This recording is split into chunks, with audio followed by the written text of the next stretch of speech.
ইসলামী ছাত্র শিবিরের সাথে আলোচনায় আগ্রহ পেশ করেছেন আপনারা।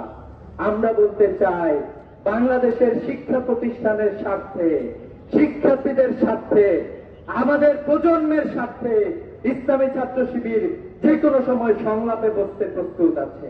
সম্মানিত উপস্থিতি, আমরা লক্ষ্য করেছি এই ঢাকা বিশ্ববিদ্যালয়ে যে সকল শিক্ষার্থীদের মধ্যে কিছু শিক্ষার্থী যারা বিগত 16 বছরে এই বিশ্ববিদ্যালয়ে গণতান্ত্রিক পরিবেশ নিশ্চিত করার জন্য কাজ করে গিয়েছেন, সাংবাদিক ভাইদের উপরেও হামলা করা হয়েছে। আমরা এর আগে কখনো বিগত ফ্যাসিবাদী আমলেও দেখি নাই একদিনে এত বেশি সাংবাদিক একদিনে আহত হয়েছেন। আমরা এখনো দেখতে পাচ্ছি ডাকসুর নেতৃবৃন্দ যারা আব্দুল আল মাহমুদকে বাঁচানোর জন্য গিয়েছিল শাহবাগ থানায়, তারাও আহত হয়েছে। এবি জুবাইর, মোসাদ্দেক, জুমা, উম্মে সালমা সহ ঢাকা বিশ্ববিদ্যালয়ের সূর্য সেন হলের ভিপি আজিজ, সদস্য আলবি, মহসিন হলের সাংস্কৃতিক সম্পাদক জুলহাস সহ অসংখ্য শিক্ষার্থীকে সেখানে হেনস্থা করা হয়েছে।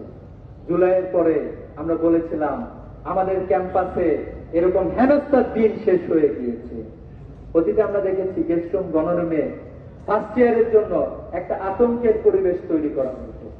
আমরা বলছিলাম যে সেই অধ্যায় আমরা শেষ করে এসেছি। ছাত্র দলের সন্ত্রাসীরা ছুরি চাপাতি হাতে আমাদের ভাই আশরাফুলের পা দ্বিখণ্ডিত করেছে।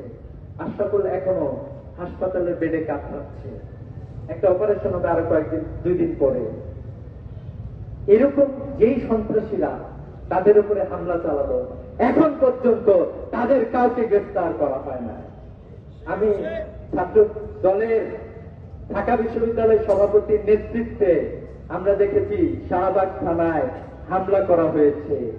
বিএনপি সহ তারেক রহমানকে বলতে চাই, অনতিবিলম্বে এই হামলাকারীদের বিরুদ্ধে আপনারা ব্যবস্থা গ্রহণ করুন।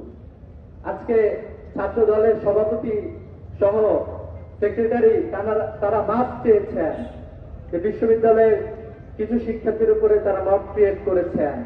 আমরা বলবো আপনারা অনতিবিলম্বে আপনারা আপনাদের এ ধরনের কার্যক্রম পরিত্যাগ করুন। ইসলামী ছাত্র শিবিরের সাথে আলোচনায় আগ্রহ পেশ করেছেন আপনারা। আমরা বলতে চাই, বাংলাদেশের শিক্ষা প্রতিষ্ঠানের স্বার্থে, শিক্ষার্থীদের স্বার্থে, আমাদের প্রজন্মের স্বার্থে ইসলামী ছাত্র শিবির যে কোনো সময় সংলাপে বসতে প্রস্তুত আছে।